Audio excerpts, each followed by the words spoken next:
On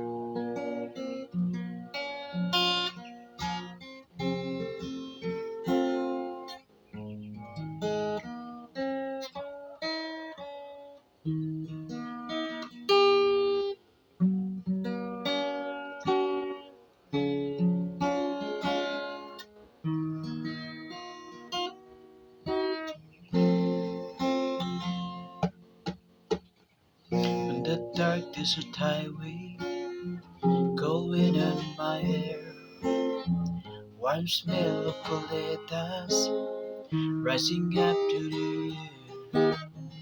Up ahead, up a distance, I saw a shimmering light.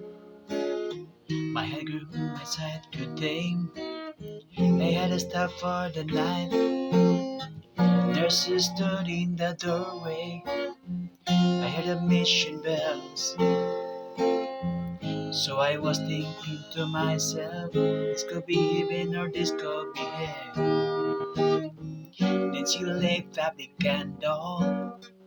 She showed me the way.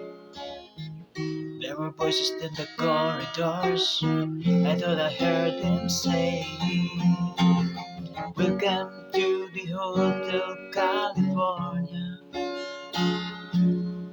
Such a lovely place.